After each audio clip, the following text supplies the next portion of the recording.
Salam, mən psixoloq Ləman Əziz. Bugün sizinlə şizofreniyanın biokimyəvi faktorları və nevropatologiyası haqqında danışacağıq. Gəlin başlayaq biokimyəvi faktorlardan. Birincisi dopamin hipotezidir. Şizofreniyanın dopamin fərziyyəsinin ən sadə şərhinə görə, şizofreniya həddindən artıq dopaminerjik fəaliyyət nəticəsində baş verir. Bu nəzəriyyə iki müşahidəyə əsaslanır. Birincisi, bir çox antipsixotik dərmanların, yəni dopamin reseptor antagonistlərinin gücü və onların dopamin D2 reseptorlarını antagonizasiya etmək qabiliyyəti ilə əlaqələndirilir. İkincisi isə bir sıra dopaminerjik aktivliyi artıran dərmanların psixomimetik olması ilə əlaqəlidir. Bundan əlavə olaraq, əsasən mezolimbik və mezokortikal yollara diqqət yetirilsə də, beyində hansı dopamin yollarının nəzəri cəhətdən effektiv olduğu müəyyən edilməmişdir. Bu yollardakı dopaminerjik neyronlar orta beyindəki hüceyrə cisimlərindən limbik sistemdə və beyin qabığındakı dopaminoseptiv neyronlara qədər uzanır. Dopamin ifrazının artması şizofreniya xəstələrində müsbət psixotik simptomların şiddəti ilə əlaqələndirilir. Dərman istifadə etməyən şizofreniya xəstələrində dopamin reseptorlarının pozitron emissiya tomoqrafiyası tədqiqatlarında, yəni PET tədqiqatlarında xəstələrin K4 nüvəsində D2 reseptorlarında artım müəyyən edilmişdir. Bundan əlavə amigdalada dopamin konsentrasiyasının artması, entorinal korteksdə dopamin daşıyıcı sıxlığının azalması və dopamin tip 4 reseptorlarının sayında artım qeyd edilmişdir. Serotonin haqqında danışsaq, mövcud nəzəriyyələr şizofreniyada həm mənfi, həm də müsbət simptomların səbəbini serotoninin həddindən artıq olması ilə əlaqələndirir. Hansı ki, klozapinin güclü serotonin antagonisti fəaliyyəti və digər ikinci nəsil antipsixotiklərin effektivliyi ilə birlikdə xroniki xəstələrdə müsbət simptomların azalması bu təklifin doğruluğuna kömək edir. Üçüncü olaraq norepinefrin. Anhedoniya emosional məmnunluq və həzz alma qabiliyyətinin azalması olaraq tərif edilir. Bu, uzun müddət şizofreniyanın əsas xüsusiyyətlərindən biri kimi qeyd edilmişdir. Norepinefrin mükafat sinir sistemi daxilində selektiv neyron degenerasiyası şizofreniya simptomologiyasının bu aspektinə cavabdeh ola bilər. Bununla belə bu tövsiyəni dəstəkləmək üçün isə biokimyəvi və farmakoloji məlumatlar kifayət deyil. Bəzi şizofreniya xəstələrində hipokampusda GABAerjik neyronların azaldığına dair tapıntılar əsasında şizofreniyanın patofiziologiyasına inhibitor amin turşusu neyrotransmitteri, gamma aminobutrik turşusu, yəni GABA daxil edilmişdir.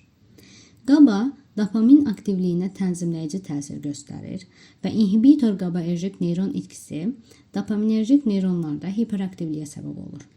Neyropeptidlərdən bəhs edək. P maddəsi və neyrotensin kimi neyropeptidlər katekolamin və indolamin neyrotransmitterləri ilə birgə lokallaşdırılır və bu neyrotransmitterlərin fəaliyyətinə təsir göstərir.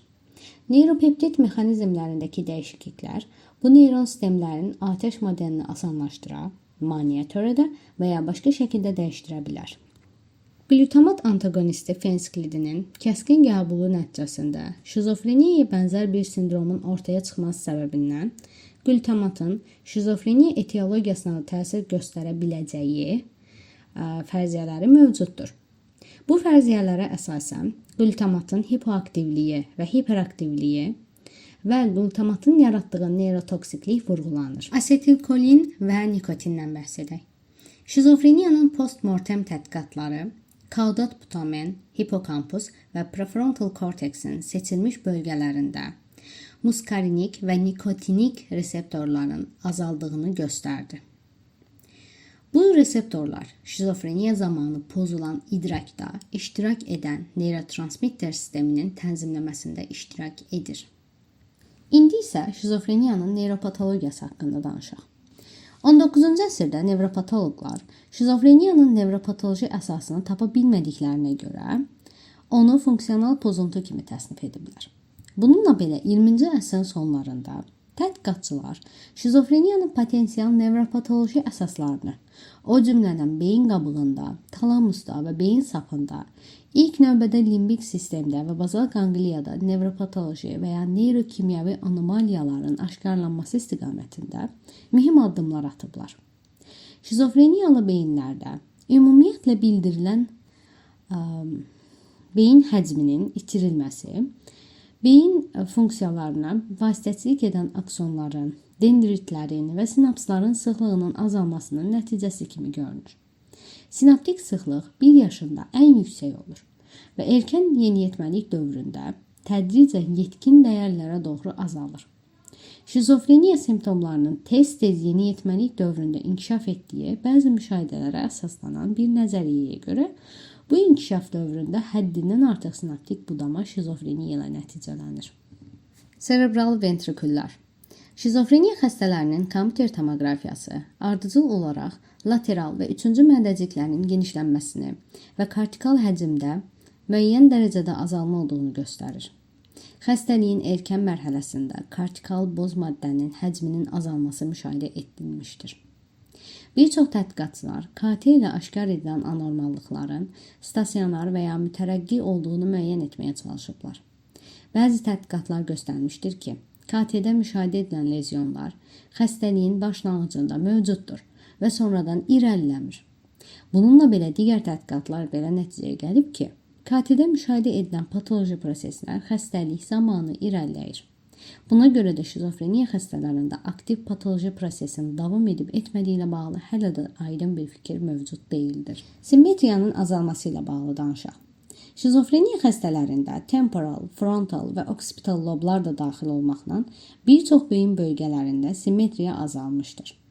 Bəzi tədqiqatçılar hesab edirlər ki, bu azalmış simmetriya dölün həyatında başlayır və neyroinkişaf zamanı beyin lateralizasiyasının pozulmasının göstəricisidir. Duyğuların idarə edilməsində rolu olduğu üçün limbik sistemin şizofreniyanın fiziopatologiyasına təsir olduğu güman edilir. Postmortem şizofreniya beyin nümunələrinin çox yaxşı idarə olunan tədqiqatları amigdala, hipokampus və parahipokambal girusun və ya gyrusun daxil olduğu bu bölgənin həcminin azaldığını göstərdi.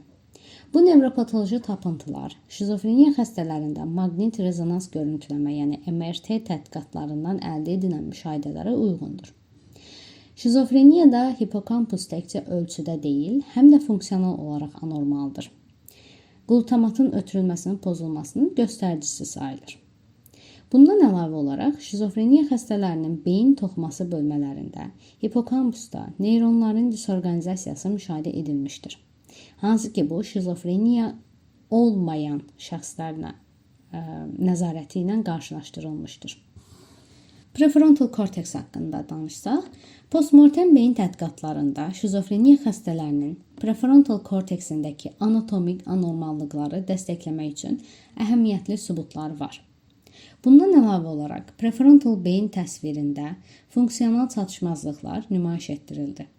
Şizofreniyada müşahidə edilən simptomların çoxunun prefrontal lobotomiya və ya frontal lob sindromu olan insanlardakı simptomlara bənzədiyi uzun müddətdir bildirilmişdir. Talamusun bəzi tədqiqatları, xüsusən subnukleoslarda həcmin azalması və ya neyron itkisi ilə bağlı sübutlar təqdim etdi. Prefrontal kortekslə qarşılıqlı əlaqədə olan talamusun medial dorsal nüvəsində neyronların sayında azalma olduğu bildirilir.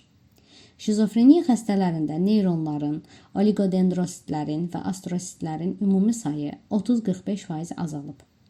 Bu, mövcud tapıntılar antipsixotik dərmanların təsiri ilə əlaqəli görünür. Çünki xroniki neyroleptik dərman müalicəsi alan və almayan şizofreniya xəstələrində talamusun ölçüləri bir-birinə yaxındır. Son olaraq, bazal qanqliya və beyincik haqqında danışaq. Bazal qanqliya və beyincik ən azı 2 səbəbə görə şizofreniyada nəzəri diqqət mərkəzində olmuşdur. Birincisi, hətta dərmana bağlı hərəkət pozuntuları, məsələn, gecikmiş diskineziya olmasa belə, şizofreniya xəstələrinin çoxu qəribə hərəkətlər nümayiş etdirir. Bu qəribə hərəkətlərə yırğalanmış yeriş, qrimlər və stereotiplər daxil ola bilər. Bazal qanqliya və beyincik hərəkətin idarə edilməsi ilə əlaqəli olduğuna görə, Bu bölgələrdəki xəstəliklər şizofreniyanın patofiziologiyasına cavabdeh ola bilər. İkincisi, bazal qanqlionları əhatə edən hərəkət pozuntuları. Məsələn, Huntington xəstəliyi, Parkinson xəstəliyi ən çox psixozla əlaqələndirilir. Bazal qanqliya ilə əlaqəli nevropatoloji tədqiqatlarda globus pallidusun həcminin azalması və substantia nigra və ya hüceyrə itkisi ilə bağlı dəyişkən və qeyri-müəyyən tapıntılar əldə edilmişdir. Bundan əlavə, bir çox tədqiqatlar kaudat, putaman və nüvə akumbenslərində D2 reseptorlarının sayının artdığını göstərir.